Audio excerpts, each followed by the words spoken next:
بسم اللہ الرحمن الرحیم۔ السلام علیکم ورحمۃ اللہ وبرکاتہ۔ میں شہر کے ایک بڑے ہاسپٹل میں نرس تھی۔ 6 ماہ سے اس ہاسپٹل کے مینٹل وارڈ میں ایک لڑکی زیر علاج تھی جو کہ بہت ہی خوبصورت اور نوجوان تھی، مگر اس کی ذہنی حالت بہت خراب تھی۔ میں جب اسے دیکھتی مجھے اس پر بہت ترس آتا۔ اس کے لواحقین جو کہ ہفتے بعد اس سے ملنے کے لیے آتے تھے، ایک دن میں نے ان سے پوچھا کہ اس کی یہ حالت کیسے ہوئی، تو اس لڑکی کی بہن نے بتایا کہ ہماری بہن قاتلہ ہے، کیونکہ ہماری زندگی کی مثال بھی ایک ٹرین کی طرح ہے۔ یہاں بھی ہمیں بہت سے لوگ ملتے ہیں اور بہت سے بچھڑ جاتے ہیں، مگر کچھ لوگ اور کچھ چہرے ہمیں یہاں ایسے ملتے ہیں جو مل کر بچھڑ تو جاتے ہیں مگر ہمیشہ کے لیے ہمارے ذہن اور دل میں سما جاتے ہیں۔ آج میں آپ کو ایسی ہی ایک لڑکی کی کہانی سنانے جا رہی ہوں۔ مجھے یقین ہے کہ جس طرح اس لڑکی کی کہانی نے مجھے حیرت زدہ اور دم بخود کر دیا تھا، آپ بھی اس لڑکی کی کہانی سن کر حیرت زدہ رہ جائیں گے۔ میرا نام سعدیہ ہے اور میں شیخو پورہ شہر کی رہنے والی ہوں۔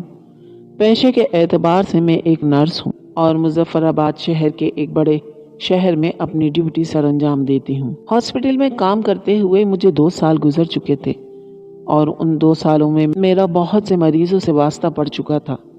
زیادہ تر مریض ایسے ہی ہوتے تھے جن کا بڑھاپے کی وجہ سے ذہنی توازن بگڑ چکا تھا، یا پھر ایسے نوجوان لڑکے جو زیادہ نشے کی عادت کی وجہ سے اپنا ذہنی توازن کھو بیٹھتے تھے، اور کچھ تعداد ایسے افراد کی بھی ہوتی تھی جو کہ بچپن سے ہی پیدائشی طور پر ہی ذہنی معذور پیدا ہوتے ہیں۔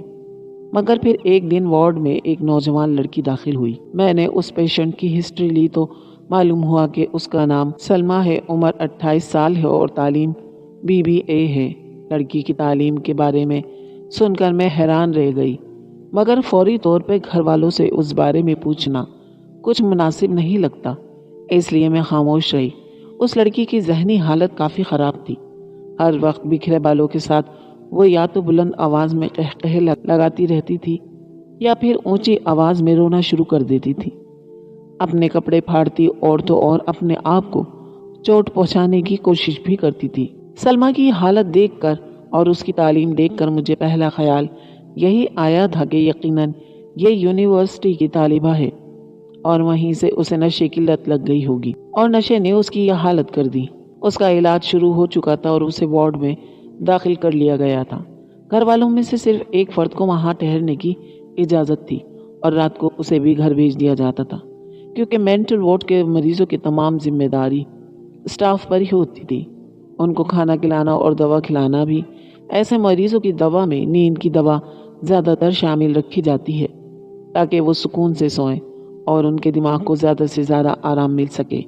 اس لیے وارڈ میں داخل ہونے کے بعد وہ لڑکی زیادہ تر سوئی ہی رہتی تھی، لیکن جیسے ہی اس کی آنکھ کھلتی وہ پھر سے چیخنا چلانا شروع کر دیتی تھی۔ اس لڑکی سلمیٰ کو وارڈ میں داخل ہوئے تقریباً 2 ہفتے ہو چکے تھے۔ وارڈ میں بہت رش ہونے کی وجہ سے میں نے اس کے گھر والوں کو روزانہ آنے سے منع کر دیا تھا اور انہیں کہا تھا کہ آپ 2-3 دن کے بعد آیا کریں، مریض سے مل لیا کریں، کیونکہ ان کا ٹوٹل خیال تو ہم نے ہی رکھنا ہوتا ہے۔ آپ کا فون نمبر ہمارے پاس ہے، اگر خدا نہ خواستہ کوئی ایمرجنسی کی صورتحال پیش آ گئی تو آپ کو کال کر کے بتا دوں گی۔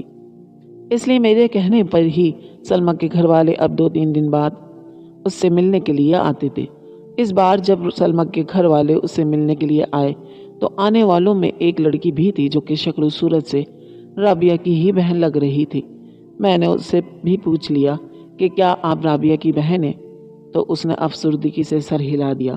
میں نے اسے کہا کہ اگر آپ برا نہ منائیں تو کیا میں آپ سے ایک سوال کر سکتی ہوں؟ وہ کہنے لگی ہاں کیوں نہیں۔ تو میں نے کہا کہ سلمیٰ کی حالت کس وجہ سے ہوئی ہے؟ سلمیٰ کی حالت کس وجہ سے ہوئی ہے؟ تو وہ لڑکی خاموش نظروں سلمیٰ کی طرف دیکھنے لگی اور دیکھتے ہی دیکھتے اس کی آنکھیں آنسوؤں سے بھر گئیں۔ جب وہ خاموش رہی تو میں نے اگلا سوال کیا اور کہا کہ کیا سلمیٰ کو یونیورسٹی سے نشے کی لت لگ گئی ہے؟ میں نے یہ اندازہ اس لیے لگایا ہے کیونکہ یہاں زیادہ تر تعداد ایسے ہی مریضوں کی ہے۔ تو وہ کہنے لگی نہیں، سلمیٰ کو نشے کی لت نہیں لگی تھی۔ تو پھر ایسا کیا ہوا کہ سلمیٰ کا ذہنی توازن ہی بگڑ گیا؟ میں نے تجسس کے مارے اگلا سوال کیا تو سلمیٰ کی بہن اپنی آنکھیں پوچھتے ہوئے کہنے لگی یہ مکافات عمل ہے۔ ہماری بہن مکافات عمل کے گھیرے میں آ گئی ہے۔ پھر وہ مدھم آواز میں بتانے لگی کہ سلمیٰ بہت اچھی اسٹوڈنٹ تھی، یہ بچپن سے ہی بہت ذہین تھی، ہر کلاس میں اول آتی تھی اور اپنی اسی ذہانت کی وجہ سے یہ گھر بھر کی لاڈلی تھی، خاص طور پر ہمارے ابا کی تو اس میں جان بستی تھی۔ سلمیٰ نے FSC کے ایگزام دیے تو اس نے پورے ضلع میں ٹاپ کیا تھا۔ اماں ابا اس کی اس کامیابی پر بہت خوش تھے۔ محلے بھر کے اور خاندان کے لوگ ہمیں مبارکباد دینے آ رہے تھے اور اسی خوشی میں سلمیٰ نے ابا سے موبائل فون کی فرمائش کر دی اور ابا نے بھی خوشی خوشی اسے موبائل فون لے کر دے دیا۔ مگر یہیں سے اسی دن سے ہماری بدقسمتی شروع ہو گئی تھی۔ ہم سب بہت خوش تھے، اس بات سے بے خبر کہ ہم نے اپنی بہن کو موبائل لے کر نہیں دیا، اس کے ہاتھ میں آلۂ قتل تھما دیا ہے۔ خوشی کا وہ پل گزرا، سب اپنی اپنی زندگیوں میں دوبارہ مگن ہو گئے۔ ہم بہت دیر تک اس بات سے بے خبر رہے کہ رابعہ سلمیٰ اپنے فون پر کس طرح کی مصروفیت میں مگن ہے اور کیا کر رہی ہے، کیونکہ ہم سب کو اس پر اندھا اعتماد تھا۔ ہم سوچ بھی نہیں سکتے تھے کہ وہ کبھی کوئی ایسا غلط کام بھی کر سکتی ہے۔ اس کو فون لیے بھی تقریباً 1 سال گزر چکا تھا۔ میں اور سلمیٰ ایک ہی کمرے میں ہوتے تھے۔ مجھے رات کو جلدی سونے کی عادت تھی، اس لیے بہت دیر تک تو میں یہ جان ہی نہ سکی کہ سلمیٰ کی ذات میں کیا تبدیلی آ رہی ہے۔ ایک رات جب آدھی رات کے وقت میری آنکھ کھلی تو میں نے سلمیٰ کو موبائل میں مصروف پایا اور پھر اس پر نظر رکھنے کے لیے میں اکثر ہی رات کو جاگنے لگی تو میں نے دیکھا کہ یہ تو آدھی رات تک موبائل پر مصروف رہتی ہے۔ میرے لیے یہ بھی بہت پریشانی کی بات تھی۔ جب میں نے سلمیٰ سے اس معاملے میں باز پرس کی تو اس نے میری بات کو ہنسی میں اڑا دیا اور کہا کہ آپ ہی یہ لیں، موبائل پڑا ہے، آپ خود دیکھ لیں، میں کوئی بھی غلط کام نہیں کرتی۔ اور جب میں نے دیکھا تو رابعہ نے فیس بک، انسٹاگرام اور ٹک ٹاک پر اکاؤنٹ بنا رکھے تھے اور تو اور اس نے غیر مردوں سے دوستی کر رکھی تھی اور ان سے بے تکلفی سے گفتگو بھی کرتی تھی۔ میرے سمجھانے پر بھی اس کو ذرا برابر فرق نہ پڑا، بلکہ وہ لاپرواہی سے کہنے لگی کہ یہ سب فیس بک فرینڈز ہیں، اس سے زیادہ اور کچھ بھی نہیں۔ میں نے اس کو لاکھ سمجھایا کہ بے شک یہ لوگ فیس بک فرینڈز ہیں، مگر یہ غیر مردوں سے گفتگو ایک تو ہمارے مذہب میں بھی ناجائز ہے اور دوسرا تمہارا بات کرنے سے کسی شخص کے دل میں کیا خیال جنم لے رہے ہیں، کیا تم یہ جانتی ہو؟ میری اس بات کے جواب میں سلمیٰ تنک کر بولی کہ اگلے بندے کے دل میں کیا خیال جنم لے رہے ہیں، اس کی ذمہ دار میں تو نہیں ہوں نا۔ خیر، سلمیٰ کی خود سر اور ضدی طبیعت کے آگے میں نے بھی خاموشی اختیار کر لی۔ میری اور سلمیٰ کی اس بات چیت کو 2 سے 4 ماہ گزرے ہوں گے کہ اچانک سلمیٰ پریشان رہنے لگی اور تو اور اب وہ رات کو دیر تک موبائل بھی استعمال نہیں کرتی تھی۔ یوں تو یہ مثبت تبدیلی تھی، میں اس بات پر خوش بھی ہو رہی تھی، مگر اس بات پر فکر مند بھی تھی کہ کہیں اس کے پیچھے کوئی اور وجہ تو نہیں ہے۔ پہلے تو میں نے اگنور کیا، یہ سوچ کر کہ اگر مجھ سے شیئر کرنے والی بات ہوتی تو وہ یقیناً کر لیتی، لیکن اگر وہ مجھ سے شیئر نہیں کر رہی تو اس کا مطلب ہے وہ مجھ سے پردہ رکھنا چاہتی ہے۔ مگر میری بہن تھی اور تھی بھی مجھ سے چھوٹی، میں زیادہ دیر تک اسے پریشانی کی حالت میں دیکھ نہ سکی اور پھر آخر ایک دن میں نے خود ہی پوچھ لیا کہ کیا بات ہے سلمیٰ، تم اتنا پریشان کیوں دکھائی دیتی ہو؟ ہر وقت الجھی سی رہتی ہو، سب خیر تو ہے نا؟ پہلے تو وہ مجھے ٹالتی رہی، مگر پھر میرے بیجا اصرار کرنے پر بھی سلمیٰ نے جو بات مجھے بتائی اسے سن کر میرے پاؤں تلے سے زمین نکل گئی۔ اس نے مجھے اپنا موبائل دکھایا اور اس پر کاشف نامی ایک لڑکے سے کی گئی چیٹ دکھائی۔ سلمیٰ نے بتایا کہ وہ اور کاشف تقریباً 2 سال سے فیس بک فرینڈز ہیں اور آپس میں بہت بے تکلف دوست ہیں۔ اس چیٹ میں وہ سلمیٰ سے اپنی محبت کا اظہار کر رہا تھا اور سلمیٰ بھی اس کا مثبت جواب دے رہی تھی۔ میں نے حیرت سے سلمیٰ کے چہرے کی طرف دیکھا اور اس سے سوال کیا کہ جب تم جانتی ہو کہ تمہاری منگنی ہو چکی ہے، تم کسی کے ساتھ منسوب ہو، تو پھر تم نے اس لڑکے کی پیش رفت کا مثبت جواب کیوں دیا؟ کیونکہ سلمیٰ تقریباً 2 سال پہلے ہی ہمارے خالہ زاد کے ساتھ منسوب ہو چکی تھی۔ تو جانتی ہیں سلمیٰ نے مجھے اس بات کا کیا جواب دیا؟ وہ کہنے لگی میں تو صرف مذاق کر رہی تھی، اس لڑکے کے ساتھ وقت پاس کر رہی تھی۔ میں دیکھنا چاہتی تھی کہ جب لڑکے محبت میں گرفتار ہوتے ہیں تو کیا کرتے ہیں، کیسے کسی کی تعریف کرتے ہیں، کیا کچھ کرنے کو تیار ہو جاتے ہیں۔ بس یہ دیکھنے کے لیے میں نے کاشف کی طرف محبت کا ہاتھ بڑھا دیا اور کاشف تو جیسے ہواؤں میں اڑنے لگا۔ کاشف اسی شہر کا رہنے والا تھا۔ اور 3 بہنوں کا اکلوتا بھائی تھا۔ سلمیٰ نے اسے کہا کہ تم اپنی تعلیم مکمل کرو اور کوئی اچھی سی نوکری تلاش کرو اور پھر ہمارے گھر رشتہ بھیجنا، میں اپنے ماں باپ کو راضی کر لوں گی۔ دوسری طرف کاشف وہ دن رات محنت کر رہا تھا۔ اس نے اپنی تعلیم مکمل کرنے کے بعد مختلف جگہ پر اچھی نوکری کے لیے اپلائی کر رکھا تھا، اور تو اور اس کی ماں کو اپنی پھوپھی ذات سے رشتہ طے کرنے سے بھی صاف انکار کر دیا تھا۔ فیس بک کی چیٹ میں ہی اس نے بتایا کہ اس کے گھر میں اس کی بات پر بہت بڑا ہنگامہ ہوا ہے، کیونکہ کاشف کے ماں باپ اس کی پھوپھو کو انکار نہیں کرنا چاہتے تھے، مگر کاشف کی ضد کے آگے وہ بے بس ہو گئے اور انہوں نے اس رشتے سے انکار کر دیا جس پر ان کے خاندان میں دراڑ پڑ گئی۔ تقریباً 2 سے 3 ماہ کی کوششوں کے بعد کاشف کو ایک اچھی کمپنی میں جاب بھی مل گئی۔ اب کاشف سلمیٰ سے یہ پوچھنے لگا کہ وہ کب رشتہ لے کر اس کے گھر آئے۔ اب سلمیٰ پریشانی کا شکار تھی، مزید اس بات کو ٹال بھی نہیں سکتی تھی اور چھپا بھی نہیں سکتی تھی۔ آخر کار اسے کاشف کو یہ حقیقت بتانا ہی پڑی کہ وہ تو پہلے سے منگنی شدہ ہے، وہ تو 2 سال سے اپنے خالازاد کے ساتھ منسوب ہے۔ سلمیٰ کی یہ بات سن کر کاشف گنگ رہ گیا۔ اسے یقین ہی نہیں آ رہا تھا کہ 2 سے 2.5 سال تک سلمیٰ اس کے جذبات کے ساتھ کھیلتی رہی۔ سلمیٰ نے اس کی محبت کو کھلونا بنا دیا، سب کچھ جانتے بوجھتے ہوئے بھی سلمیٰ کے ساتھ کھیلتی رہی۔ وہ شخص یہ صدمہ برداشت ہی نہ کر پایا۔ سلمیٰ کی اس حقیقت بتانے پر وہ اس قدر ٹوٹ چکا تھا اور دل برداشتہ ہو چکا تھا کہ اس نے سلمیٰ کو آخر میسج یہ کیا کہ اگر یہ حقیقت ہوئی تو میں خودکشی کر لوں گا۔ جس بات چیت کو سلمیٰ نے مذاق میں شروع کیا تھا اور جس محبت کو سلمیٰ کھیل سمجھ رہی تھی، اس نے یہ سمجھا کہ وہ انکار کرے گی، 2-4 دن رو پیٹ کر کاشف اپنی راہ ہو جائے گا اور وہ اپنی راہ ہو جائے گی، مگر ایسا نہیں ہوا۔ جانتی ہیں کیا ہوا؟ سلمیٰ کی بہن نے کچھ پل رک کر مجھ سے سوال کیا۔ میں جو سانس رو کے حیرت زدہ آنکھیں کھولے یہ کہانی سن رہی تھی، میں نے اس سے پوچھا کیا ہوا تھا؟ کیا اس لڑکے نے واقعی خودکشی کر لی تھی؟ سلمیٰ کی بہن نے افسردگی سے اپنا سر جھکا لیا اور کہنے لگی ہاں، اس لڑکے نے واقعی خودکشی کر لی۔ سلمیٰ جو اب تک اس بات کو مذاق سمجھ رہی تھی، اب اس کے پیروں تلے زمین نکل گئی تھی۔ 3 بہنوں کے اکلوتے بھائی نے سلمیٰ کی خاطر خودکشی کر لی۔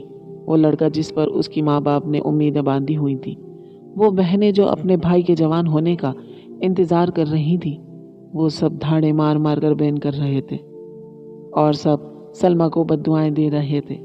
کیونکہ کاشف کسی لڑکی سے محبت کرتا ہے، اس کے گھر میں سبھی یہ بات جانتے تھے، کیونکہ وہ اپنی بیٹی کے رشتے کے لیے انکار کر چکا تھا۔ تبھی اس نے اپنے گھر میں بتا دیا تھا کہ وہ ایک لڑکی سے محبت کرتا ہے اور اسی سے شادی کرے گا۔ بات یہیں پر ختم نہیں ہوئی۔ کاشف کی بہنوں نے اس کے جنازے کی ویڈیو بنا کر ساتھ میں سلمیٰ کی چیٹ کے اسکرین شاٹ لگا کر انٹرنیٹ پر شیئر کر دی۔ پھر کیا تھا، ایک طوفان اٹھ گیا۔ لوگوں نے خوب برا بھلا کہا، کسی نے اسے کمنٹ باکس میں 2 نمبر عورت کہا تو کسی نے سنگ دل اور پتھر دل کہا، اور تو اور لوگوں نے یہاں تک کہا کہ یہ زندہ کیوں ہے، اسے بھی مر جانا چاہیے، اسے تو شرم سے مر جانا چاہیے۔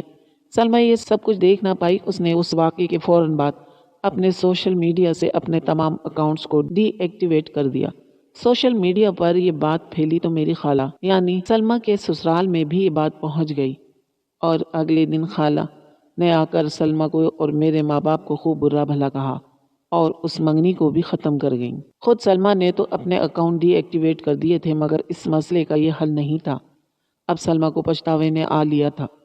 کاشف کے ساتھ کھیلے گئے اس کھیل کا اثر اب سلمیٰ کی اپنی زندگی پر بھی ہو رہا تھا، کیونکہ کاشف سے بات چیت کرتے ہوئے آخر تک اس نے کبھی سوچا ہی نہیں تھا کہ کاشف اس کی خاطر خودکشی بھی کر سکتا ہے، یا معاملہ اس حد تک بھی خراب ہو سکتا ہے۔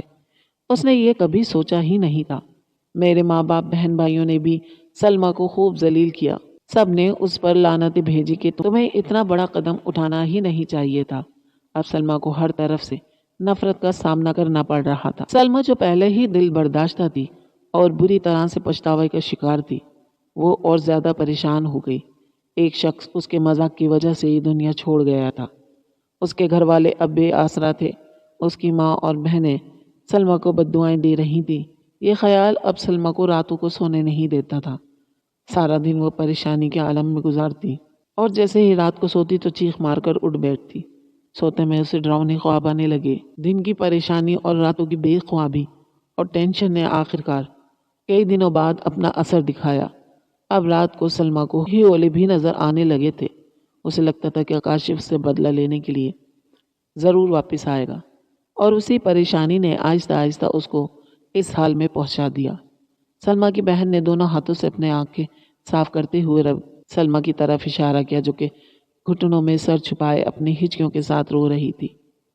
میں نے بھی اپنی نم آنکھوں کو صاف کیا اور سلمیٰ کے چہرے کی طرف دیکھتے ہوئے سوچنے لگی کہ آج تک ہم یہ سنتے آئے تھے کہ یہ موبائل ایک فتنہ ہے، مگر آج اس موبائل کی بدولت ہی پھیلے ہوئے اس فتنے کو اور بھی اس فتنے کی بدولت اور پھر اس فتنے کی بدولت 2 گھروں کو برباد ہوتے ہوئے آج میں نے اپنی آنکھوں کے سامنے دیکھ لیا۔ اسی لیے کہتے ہیں کہ بے شک موبائل ایک بہت ہی کارآمد چیز ہے، مگر کسی بھی چیز کا بیجا اور غلط استعمال آپ کو ایک نہ ایک دن پچھتانے پر مجبور کر سکتا ہے، کیونکہ موبائل پر موجود ہر چیز کو آپ ایک کلک سے ختم کر سکتے ہیں، لیکن اگر وہ فتنہ آپ کی زندگیوں میں داخل ہو گیا تو پھر آپ کے ہاتھ سے نکل جائے گا، جیسے سلمیٰ کے ہاتھ سے نکل گیا۔ اس واقعے کو 6 ماہ کا عرصہ گزر چکا ہے۔